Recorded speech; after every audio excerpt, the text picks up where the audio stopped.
nacházíme se na centrálním tankovišti ropy společnosti MERO Česká republika, které zajišťuje zásobu ropy pro celou Českou republiku a odtud potom ropa se dodává do rafinerií v Kralupech a v Litvínově. Na dnešní den se připravilo cvičení, které simuluje zásah na nádrž s největším objemem ropy, což je 125 000 krychlových metrů. A námětem cvičení bylo potopení střechy nádrže při přívalových deštích a následný požár nádrže od blesku. Takže se bude provádět hašení celé plochy nádrže. V případě, kdy plovoucí střecha není potopená, zajišťuje tuto činnost stabilní hasicí zařízení, kterým je centrální tankoviště ropy vybaveno na všech nádržích.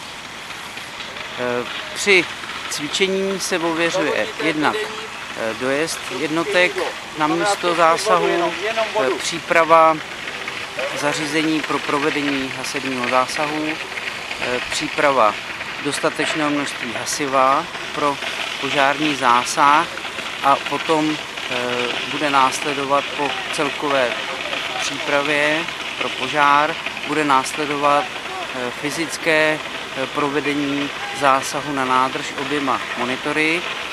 Ještě jsem neřekl, že do této činnosti je zapojen Hasičský záchranný sbor Středočeského kraje a jednotka Hasičského záchranného sboru podniku Synthos Kralupy, která provádí prvotní zásah na centrálním tankovišti ropy a tento zásah je smluvně ošetřen mezi firmou MERO Česká republika a společností Synthos Kralupy.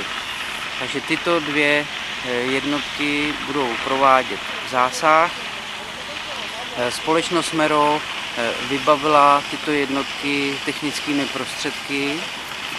Těmi jsou monitory Ambassador, takže jeden monitor Ambassador je u jednotky Synthos Kralupy, druhý monitor Ambassador je u jednotky Středočeského kraje na stanici Mělník.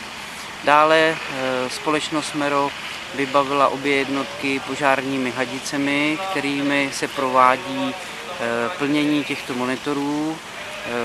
Pro zajímavost jsou to hadice o průměru 150 mm a pro každý monitor je potřeba 4 tyto hadice. Jelikož výkon monitoru je 6000 galonů za minutu při tlaku 7 barů, což je 2700 litrů za minutu vody, plus ještě do monitoru přichází voda s přimíšeným penidlem o výkonu 1700 litrů za minutu. Takže celkový výkon obou monitorů je zhruba 24 000 litrů za minutu. Takže toto vše se dneska bude při cvičení ověřovat. Bude se ověřovat rychlost, za jakou dobu byly postaveny, připraveny monitory k zásahu. Bude se prověřovat, za jakou dobu bylo připraveno dostatečné množství pěnidla pro požární zásah. A samozřejmě se prověřuje celková součinnost jednotek požární ochrany obou subjektů, jak tedy závodní jednotky Synthos Kralupy, tak i Hasičského záchranného sboru Středočeského kraje. Celý zásah na centrálním tankovišti ropy je prováděn v součinnosti, jak jsem již uvedl, Hasičského záchranného sboru České republiky a jednotky HZT Synthos. Zároveň se při tomto cvičení prověřuje vnější havarijní plán, takže ta část Hasičského záchranného sboru, která má na starost ochranu obyvatelstva, prověřuje vyhlášení poplachu okolním obcím a dále je přítomná na cvičení Policie České republiky, která zajišťuje ostrahu přístupových cest, aby sem nemohly na tankoviště nepovolané osoby A dále Policie České republiky poskytla vrtulník, kterým se bude monitorovat celý zásah ze vzduchu.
It's probably like 12.2 because it's flew at 144.12, okay?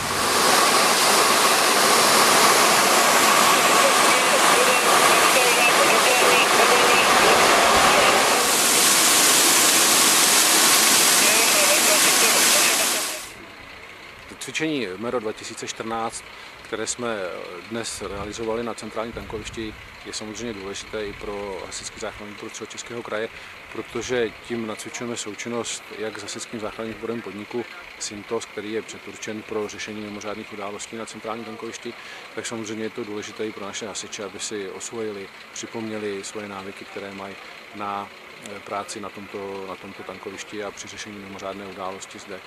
Samozřejmě je to i o tom, že jsme si chtěli prověřit činnost velitele zásahu, činnost štábu velitele zásahu, součinnost s veliteli sektorů a s veliteli úseků a samozřejmě jsme chtěli vyzkoušet i to, jak jsou monitory ambasador připraveny k řešení mimořádné události.